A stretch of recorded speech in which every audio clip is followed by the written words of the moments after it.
তিনিচুকীয়াৰ দিয়ামুলি চাহ বাগিচাত আচ্ছাৰ উত্তাল প্ৰতিবাদ।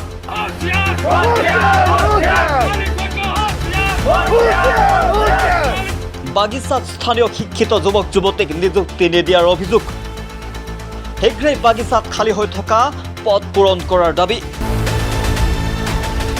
তিনিচুকীয়া জিলাৰ ডুমডুমা বিধানসভা সমষ্টিৰ অন্তৰ্গত দিয়ামুলি চাহ বাগিচাৰ কলঘৰৰ সন্মুখত আচ্ছা দিয়ামুলি প্ৰাথমিক শাখাৰ উদ্যোগত স্থানীয় শিক্ষিত যুৱক যুৱতীক খালী হৈ থকা বিভিন্ন পদত নিযুক্তি নিদিয়া আৰু পদমৰ্যাদা পূৰণ নকৰাৰ সন্দৰ্ভত অৱস্থান ধৰ্মঘট কাৰ্যসূচী ৰূপায়ণ কৰে।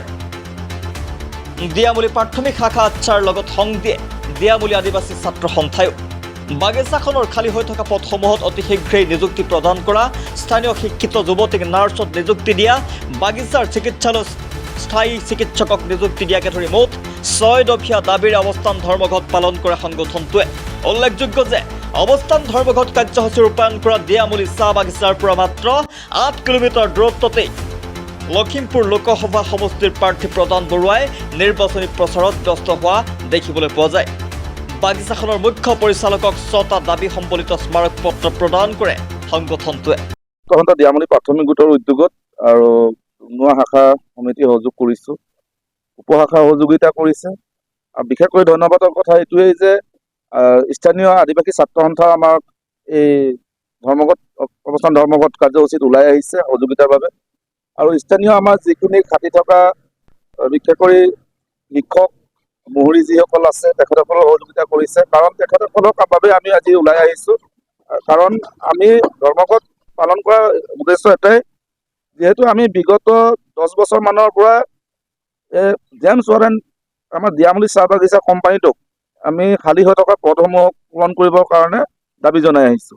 লগতে যিসকল শিক্ষিত যুৱক যুৱতী সিহঁতে ডেইলি ৰেটত হাজিৰা ছিষ্টেমত খটুৱাই আছে, তেখেতসকলৰ পদমৰ্যাদা বিচাৰিছো।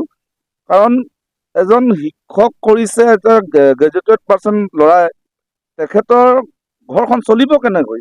আৰু সঁচা কথা ক'ব গ'লে আমি লাজ পাইছোঁ, কাৰণ শিক্ষা ব্যৱস্থাটো এনেকুৱা কৰি ৰাখিছে কোম্পানীটোৱে যে যাৰ বাবে আজি আমি ধৰ্মঘট পালন কৰিবলগীয়া হৈছে।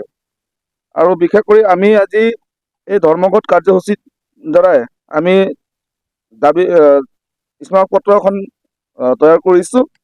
আৰু এই স্মাৰক পত্ৰৰ যোগেদি তথা অকল কোম্পানীকে নহয়, অসম চৰকাৰক আমি অৱগত কৰিব বিচাৰোঁ।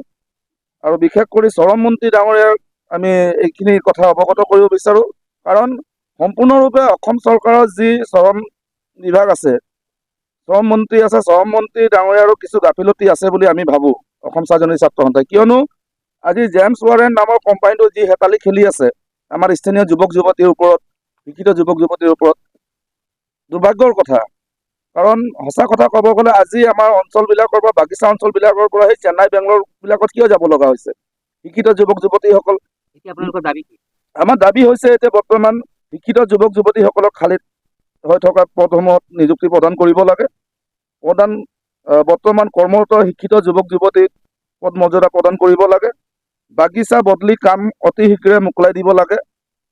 স্থানীয় যুৱতীক চিকিৎসালয়ত নাৰ্ছত নিযুক্তি প্ৰদান কৰিব লাগে।